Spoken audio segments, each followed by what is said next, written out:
¿por qué entonces la gente no protesta? ¿Está mal la gente o no está mal? ¿O la gente se contenta con el subsidio que reciben? Si no crecemos económicamente, no va bien el país. ¿Cómo la gente no reacciona ante eso? Eso me luce una pregunta interesante y quizás los sociólogos tendrían que decir más que los economistas la forma en cómo los dominicanos hemos a través de las distintas generaciones manifestado el descontento. Creo que en el mundo de las redes tú tienes diversos tipos de actores cívicos que se pronuncian. Entonces, si por ejemplo, lamentablemente se va la luz durante un tiempo prolongado en una zona de bajo ingreso de la República Dominicana, el tipo de protesta que surgen de ahí es muy diferente. Así durante 3 días hay un gran apagón en Piantini, por ejemplo. Y yo pienso que lamentablemente es un reflejo de que en los niveles de menor ingreso de nuestro país, el concepto de agencia de ciudadana, Uh -huh. del valor político de cada ciudadano, se percibe menos, posiblemente por los bajos niveles de educación que se tiene ahí, que en niveles de ingreso mayor. No quiero decir con esto que siempre que haya más nivel de ingreso, que quiere necesariamente decir que hay más educación, pero hay una correlación en República Dominicana. Y quizás por eso el tipo de protestas, yo lo diría del siguiente modo: se requeriría, Cavada, de una intensificación Uh -huh. de estos males sociales. Y posiblemente todavía no hemos llegado a ese nivel. No creo y no quisiera, como buen dominicano, Claro. que ni siquiera que nos acerquemos. Por Uh eso es -huh. tan relevante e importante el tema del crecimiento. El crecimiento es de esas cosas que uno solamente sabe que lo tiene en el momento que lo pierde. Uh Eso -huh. le pasó a los chilenos. Los chilenos crecieron 30 años, dejaron de crecer aproximadamente por el año 2017, que alcanzaron un pico, y desde entonces hubo movilizaciones sociales, Sí. porque por más queja que siempre uno tenga de un sinnúmero de elementos que hay que mejorar en nuestra sociedad, en la economía en general, cuando se tiene crecimiento se genera empleo, cuando se tiene empleo, obviamente se generan recursos para adquirir bienes y servicios y generar algo de prosperidad. Es importantísimo que las políticas públicas contribuyan para que de la manera más meritocrática posible ese crecimiento se derrame entre los que más aportan y también, por supuesto, entre aquellos que más lo necesitan.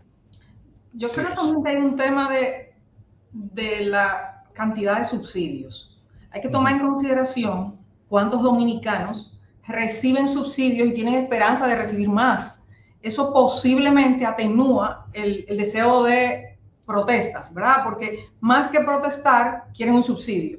Eso un poco se ha reforzado consecutivamente en las últimas décadas y por tanto ese es un aspecto que yo creo que pesa en esos sectores. Los más educados pues tienen otra forma, como decía Raúl, pero los que no aspiran a más subsidios tienen una esperanza distinta, están canalizando sus problemas de forma diferente. Obviamente, de alguna manera se va a ir traduciendo si permanece por mucho tiempo estas circunstancias, no solo porque, como decía Raúl, falta empleo, y si falta empleo, falta consumo, y si falta consumo, yo me desespero, y si no se resuelven los problemas básicos, como, sobre todo como el tema salud o ese tipo de cosas, pues la gente reacciona y se vuelve más complicado todo. Pero también yo creo que hasta ahora, pues la banca ha sufrido el descontento en la medida que la mora crece. O sea, la banca mira y dice, tenemos un problema. La gente ya está sintiendo tanto el problema que la mora ha crecido y eso genera otro tipo de problema que también se suma y que hay que enfrentar y supongo que lo vamos a enfrentar. Pero yo pienso que es eso, que es un tema de expectativas y esperanzas. Ya. Eh, algo más. Me gustaría saber su expectativa. Ahorita tocaban Bueno, este tema de la tasa de cambio y la política monetaria lo voy a dejar para ahorita, pero quería profundizar en algo. Dentro de todo este panorama económico, y creo que lo hemos hablado en alguna otra ocasión con ambos, pesa mucho el tema de la informalidad de nuestra economía. Y volvemos a lo mismo. Queremos hacer una reforma contando con entes que están formales, físicos y fiscales, o sea, personas que tienen su negocio, más las empresas, y le cobro a ustedes el ITEVI, el esto y lo otro, y la transferencia, no sé qué. Perfecto. Pero estamos haciendo cálculos sobre los que están, los que sabemos y hemos contado. Pero el 51% que vive en una economía está viviendo y beneficiándose de ella de manera informal. ¿Cómo resolver eso? Lo he hablado, lo hemos hablado en otro momento y siempre sale a reducir. Bueno, pero tampoco tenemos unos niveles, porque en América Latina, y nos comparamos con América Latina y los niveles de informalidad de la economía, pero el que cuenta es este, y el 51% de los que venden un coco y lo otro son informales. Es iluso pensar que todos se formalicen. Seguiremos contando o planificando una reforma con los que están contabilizados y no contemplar reducir el tema de la informalidad en nuestra economía. ¿Cómo hacerlo? Si quieres, hago un comentario breve sobre eso. Los niveles de informalidad creo que es relevante reconocer que sí, en la región nosotros estamos más o menos alineados con un sinnúmero de otros países, pero post-COVID sobre todo, luego de la pandemia, se ha venido aumentando y es como una cicatriz que permanece en el tiempo. El problema, no solamente a nivel individual del que trabaja, que no accede a elementos de seguridad social y sobre todo en una población que todavía nos falta para llegar a un nivel donde podamos decir que estamos viejos, pero nos estamos haciendo más viejos como población. Entonces, todo eso va a generar un gran pasivo o contingente fiscal hacia futuro, el no tratar de resolverlo desde hoy. Y se traduce al final en que lo que los economistas llamamos el crecimiento potencial, o sea, eso que nosotros estamos acostumbrados a decir, esta economía debería crecer al 5. Bueno, quizás en un mundo donde la informalidad aumenta, entonces puede que el crecimiento no sea de 5 potencial, puede que sea un poco menos. Entonces, es importante entender por qué esto es un tema y quiero conectarlo de nuevo con el rompecabezas o las piezas del rompecabezas del desarrollo, porque cuando se habla de informalidad es inevitable hablar de lo fiscal. Entonces, ambas reformas, si se van a diseñar, deberían de venir como parte de un paquete que tenga como objetivo indicadores clave. Por ejemplo, cuál es, ante una nueva ley laboral, el nivel de informalidad que se entiende que este nuevo arreglo va a generar, o el nivel de formalidad anual que se va a estar creando, etcétera. Yo siento, y no quiero que los escucha, que sean abogados, se me ofendan con lo que voy a decir, porque creo que tienen su rol y es importante, pero me luce a mí que hay muchos abogados diseñando nuevas leyes y en realidad es el rol, o debería de ser más un rol, de expertos en políticas públicas. Entonces, son muchos, mucha gente especializada en jurídica Sí, diseñando políticas públicas que no necesariamente tienen ese expertise y estas es no son verdad. cosas que se resuelven en el papel, hay que hacer estos diseños. Esto todo para decirte, Roberto, que es un tema extremadamente complejo, que no tiene solución a corto plazo y que desde ya Dominicana tiene que pensar, desde antes incluso, ponerle ese cascabel a ese gato, porque si no, cada nuevo año vamos a ver un deterioro de ese mercado laboral que se vuelve cada vez más informal. Yo coincido con Raúl, pero tengo una preocupación adicional. Sí, es un problema complejo, pero yo personalmente no he visto por mucho tiempo medidas que apunten a reducir la informalidad. Muy por el contrario, las señales son de fortalecer la informalidad. Por ejemplo, la bancarización crece, pero muy tímidamente, ¿verdad? Crece, pero muy tímidamente. Un sistema de pagos generalizado, bueno, el Banco Central ya anunció uno y esperamos que a mitad del año que viene haya un sistema de pago que en teoría debería fortalecer la bancarización y el uso de medios de pagos electrónicos, lo cual siempre va a ser positivo para la formalización. No tenemos régimen simplificados de tributación. Es más, cuando hay uno que está funcionando lo vemos mal. Porque estamos dejando de recaudar. Bueno, pero algo hay que ceder, ¿verdad? En aras de la formalidad. Fomentamos y poco regulamos sectores que propician la informalidad, las cooperativas, las bancas de apuestas, el juego, las exportaciones sin control hacia Haití. Son elementos que fomentan la informalidad y no hacemos nada para controlarlo. Entonces yo pienso que el caso de la informalidad sí, es verdad, es muy preocupante, pero también creo que no es que hacemos gran cosa y no estamos demasiado preocupados en crear una u otra medida para contenerla, para reducirla. El caso laboral es uno de esos ejemplos. Ya. A propósito que tocan el caso laboral, vuelvo y meto la cuchareta, pero son economistas y el tema de la cesantía es realmente una espada de Damocles para nuestras empresas.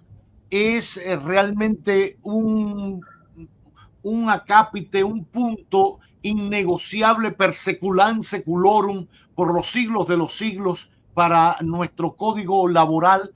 ¿Cuánto pesa económicamente la cesantía que es la manzana de la discordia entre sindicalistas o representantes de ciertos grupos de trabajadores y de colaboradores y los empresarios? Mira, ese es un tema bien interesante porque, de nuevo, el tema de la economía política, me luce a mí, es lo que ahí domina. Yo creo que ya estamos a un nivel, como no se están escuchando las partes, independientemente de lo que se presente, que habría que tener algunos expertos internacionales, quizá traer un premio Nobel al país y demás, que pueda traer el marco conceptual de cómo este tema se aborda a través del globo. Y hay como tres o cuatro grandes formas de tú separar el diseño de la cesantía que tienen un sinnúmero de países. Y cada uno de estos diseños responden muchas veces preguntas distintas. A veces hay el diseño que responde la pregunta de cómo proteger al individuo. Hay otro que responde la pregunta, ¿cómo más proteger al puesto? Que no es exactamente el individuo, o sea, la posición no es lo mismo que aquel que la ocupa, porque cuando tú te mueves de un trabajo a otro, ¿será que hay una protección en el interín? En fin, hay un sinnúmero de elementos que se abren y con ello comenzar a introducir algo que me luce está faltando en este diálogo, que no es data, sino rigor científico, porque data tenemos, pero no es que yo haya visto un paper formal o varios con rigor científico que se hayan escrito, estudiando cuál es el costo a nivel macroeconómico de estos temas. Al menos no lo he visto actualizado. Yo sé que en algún momento alguien llegó a escribir sobre el tema. Y que eso entonces derrame en que la conversación se mueva a un plano, insisto, más técnico de rigor, que podamos hablar en ese sentido técnico el mismo idioma y que sobre esa base entonces se puedan generar negociaciones, porque ahora mismo siento que se perdió la capacidad de diálogo. Habiendo dicho eso, Roberto, y sí, yo pienso que no solamente es un tema que sí, que se puede encontrar solución, pero como dice Germania, tenemos que hacerlo y quizás el sentido de urgencia sobre cómo esto nos puede afectar hacia largo plazo no se tiene hoy en el nivel que a mí me luce, deberíamos de tenerlo. Y en ese tema también el aspecto humano pesa mucho. Pedirle a un sector que tiene desconfianza, que ha logrado obtener ese beneficio, posiblemente de los pocos que obtiene, que el que tiene en la mano, y pedirle vamos a negociarlo porque vamos a estar mejor, debe generar desconfianza. Eso es normal. Llevarlo también de un punto de que tú tienes a no tienes, también es un error, porque son posiciones muy extremas. En el medio pueden haber muchas soluciones. Eso de, ¿cómo se llama? De traer, mira, esta es la solución mágica que alguien la pensó y bueno, hizo un doctorado sobre esa solución, usualmente no funcionan.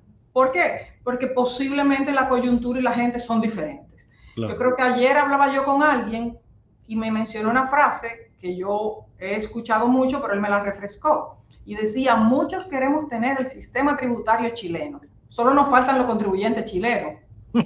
Eso pasa con estos temas.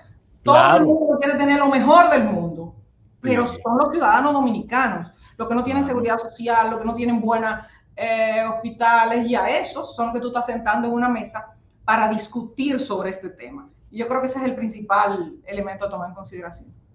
Ya. Que me quedaba una pregunta que era en torno a la política monetaria y la tasa de cambio, un tema que preocupa en muchos. Ahora viene diciembre, los grupos empresariales, las grandes empresas hacen acopio de muchos dólares, comienza el nuevo tejemaneje del gobernador del banco, espérate que muevo por aquí, muevo por allá. ¿Qué nos depara el 2026 con la tasa de cambio? ¿Se sincerará la tasa de cambio en algún momento? ¿Se dejará fluctuar? ¿Se seguirá manejando como se está manejando hasta ahora? ¿Sería beneficioso para la economía del 26 que se siga manejando así la tasa de cambio? Pienso, Cavada, que hay que reconocer que desde que el Banco Central introdujo su esquema de metas de inflación con el que se rige la política monetaria dominicana en el año 2012, las tasas de interés internacionales nunca habían estado tan altas. Es decir, a nuestro Banco Central le ha tocado navegar aguas distintas a las que había visto en el pasado. ¿Por qué esto tiene una conexión con el tipo de cambio? Porque cuando las tasas de interés fuera están muy altas, se genera un atractivo para que individuos de alto valor patrimonial y empresas dominicanas cambien sus excesos de ahorros de peso a dólares y saquen esos dólares en búsqueda de retornos mayores. Y eso justamente es lo que ha estado ocurriendo. De hecho, la data a mitad de este año, si la tomo anualizada, sugiere que más de 4.500 millones de dólares salieron en República Dominicana buscando esos retornos. Eso es más que lo que salieron en la pandemia. Y es importante notar la diferencia, porque en la pandemia la tasa de interés estaba en cero, entonces estaban saliendo porque había incertidumbre, había pánico. Ahora la plata no está saliendo por pánico. Ya dije al inicio, tenemos los indicadores de riesgo país en mínimos históricos, el mayor nivel de inversión extranjera directa que hayamos tenido en términos nominales. Tenemos la calificadora, el fondo viéndonos muy bien. La plata no está saliendo porque hay pánico. La plata había estado saliendo, los dólares, quiero decir, porque están buscando ese retorno mayor. Entonces, esos son dólares que tenían que estar aquí, salen, presionan el tipo de cambio y el Banco Central tiene que introducir tratando de desincentivar que se cambien los dólares a pesos. ¿Cómo se hace eso? Aumentando la tasa de interés en pesos. Ese aumento de la tasa de interés, que es lo que ha tenido que estar navegando el Banco Central, entonces llevó a que la economía se desacelerara. Porque en esto hay que decirlo, es cine o cena. No se pueden tener las dos cosas. Y esto es una restricción para nuestro Banco Central y cualquier banco central que opere en una economía pequeña y abierta como la nuestra. Entonces, cuando se sube la tasa para tratar de controlar el tema cambiario, como se ha hecho durante todo el año, entonces tenemos que desacelerar la economía vía el consumo, la inversión. Si decides al final que la economía va a pesar más y vas a bajar entonces las tasas de interés locales en pesos para incentivar el consumo, incentivar la inversión, entonces al mismo tiempo estás incentivando a que cambien los pesos a dólares y vuelvan y salgan. Por eso es tan importante monitorear lo que ocurre o las decisiones que está tomando el Banco Central de Estados Unidos, la Reserva Federal, que justo hoy y mañana están reunidos para decidir qué va a pasar con las tasas de interés internacionales. Y lo que se estima es que van a comenzar o van a continuar la reducción que vienen llevando desde hace unos meses. Estiman, de hecho, y mañana se va a publicar la proyección más reciente de la Fed, de la de fin de año, y ahí nos Sí. vamos a dar cuenta de la tendencia hacia la baja que va a tener la tasa de interés internacional. Y con esto quiero cerrar. Si por alguna razón el Banco Central estadounidense manda la señal de que las tasas se van a quedar donde están hoy, tenemos que prepararnos para un 2026 todavía con los niveles de volatilidad cambiaria más o menos que vimos en el 25, en este 25, sobre todo en la segunda mitad de año, más que en la primera. Esto no es lo que están esperando los economistas, yo incluido. Esperamos que lo que van a terminar anunciando es que las tasas van a continuar hacia la baja y eso va a ayudar a que esa presión cambiaria que nosotros sentimos en este 2025, la vamos a sentir en el 26, pero mucho menor. Y en la segunda mitad del 26, todavía menor, porque las tasas de fuera, insisto, van a estar bajando y eso va a provocar un desincentivo de mover los capitales desde Dominicana hacia afuera buscando los retornos mayores. Claro, la gente se mueve por expectativas y por rentabilidad. Los agentes económicos van donde sea más favorable. De manera que eso que plantea Raúl es normal. Solo agregaría que el Banco Central por primera vez está viendo que algunas de sus recetas no funcionan. Posiblemente por el entorno, posiblemente porque no la está aplicando en un entorno diferente, pero cada vez que el Banco Central aumenta la liquidez del mercado, intentando bajar la tasa de cambio, como por ejemplo su famoso fondo de liquidez que reparte en la economía a tasas preferenciales, no llega a ningún lado. Las tasas incluso pasivas pueden bajar y las activas siguen igualitas. Entonces hay cierta desconexión entre muchas de esas medidas y lo que ocurre en la realidad. Y eso también puede generar un poquito de estrés a una entidad que se ha manejado tan eficientemente tradicionalmente. Y lo peor es que el resultado es la fluctuación. Esos ciclos y esa subida y bajada de un día para otro es peor que la normalidad, porque entonces genera mayor nivel de incertidumbre. E incluso se están dando cosas curiosas, es que la necesidad de recursos rápidos hace que el manejo de las colocaciones de bonos entre los que son a largo plazo y a corto plazo generen una especie de contradicción. ¿Qué me sale más barato? ¿Endeudarme, comprar bonos de muy corto plazo o de muy largo plazo? Y tú te das cuenta que realmente las tasas están como invertidas, ¿verdad? Y favorecen que la gente pues no vaya y compre bonos, ¿verdad? Y vaya y busque dólares. Entonces yo pienso que hay muchas características de esta coyuntura que si se mantienen el año próximo vamos a tener el mismo dólar moviéndose mucho, que no sabemos a veces por dónde va, y la misma incertidumbre. Ya. Por último, una recomendación que le harían a todos los dominicanos, independientemente de su estrato social, para el año 2026. Ahorramos, invertimos, somos un poco tacaños a la hora de ir al cine o cenar, tomando la palabra a Raúl, me encantó esa parte, cine o cena. ¿Qué hacemos?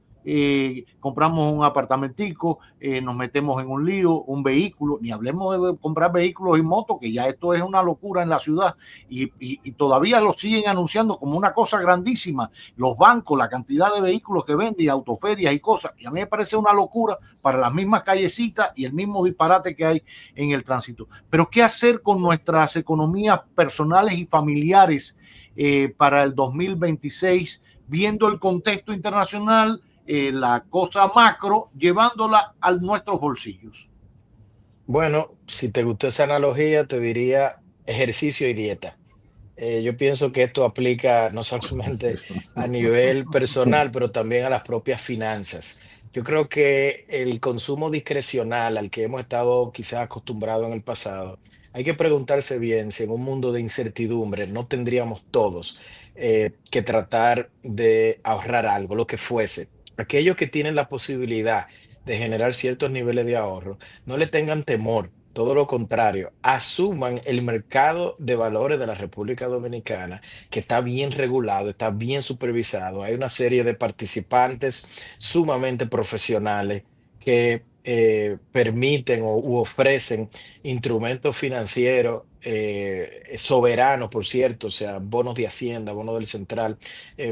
Siento que hay muchas personas con cierto nivel de ahorro que por alguna razón no le tocan la puerta a ese mercado de valores y los que tienen quizá niveles de ingresos que son todavía mucho más bajos, pues esta idea de ejercicio y dieta, de generar educación financiera que muchas veces falta tanto en Dominicana, yo pienso que eso es clave. Y quizá desde el punto de vista un poquito más filosófico, eh, yo pienso que no deberíamos de caer en el pesimismo. Criticar es bueno y me encanta, pero critiquemos y también propongamos. Tratemos de ser propositivos. Todos estamos en el mismo barco y lo ideal es que todos entonces deseemos que este barco avance. Las cosas muchas veces no están ni tan bien como se venden, pero tampoco tan mal como aparentan. Y yo pienso que es importante tratar de ser objetivos en ese sentido, y no caer en ese pesimismo que me luce a mí muchas veces no es más que algo muy destructor. Agrego dos elementos a ese mercado de valores que mucha gente le tiene miedo. Coincido que no hay que tenerle miedo. Y un poco infórmense, porque mucha gente he escuchado que su temor es, bueno, pero este dinerito que yo tengo, si tengo un problema, ¿cómo lo saco? Rápido. Y por eso la gente tiene más temor a veces de ahorrar, porque cree que va a tener obstáculos o penalidades por retirar su dinero. Pero ahí hay algo que se llama fondos líquidos también, que si ustedes se acercan a su puesto de bolsa o lo que sea, pueden entender también cómo invertir, ahorrar, y si tienen un problema poder retirar su dinero, que es una preocupación de los dominicanos siempre, ¿verdad? Y yo agregaría que si usted quiere invertir, tiene el dinero para hacerlo, mientras usted lo pueda hacer sin que la deuda sea su único capital, hágalo.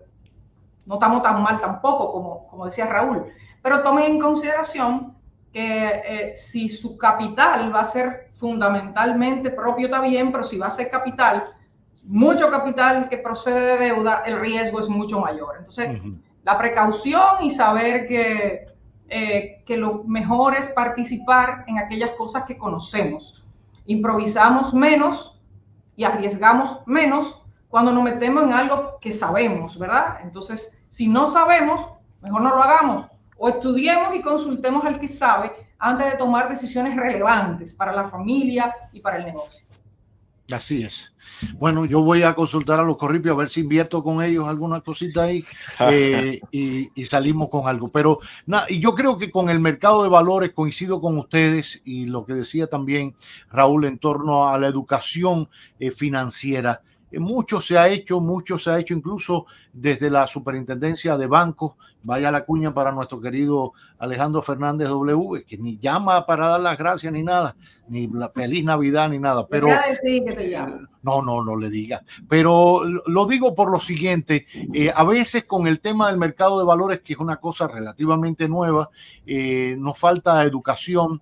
A veces hay cosas que no son, que no motivan tanto y te lo comparan con un certificado y es mejor ponerlo en un certificado que en el mercado de valores porque tampoco lo conocen, y si después un lío es retirar eso y colocarlo en un mercado, en otro nivel del puesto de bolsa para venderlo en mercado secundario, bueno, todo eso.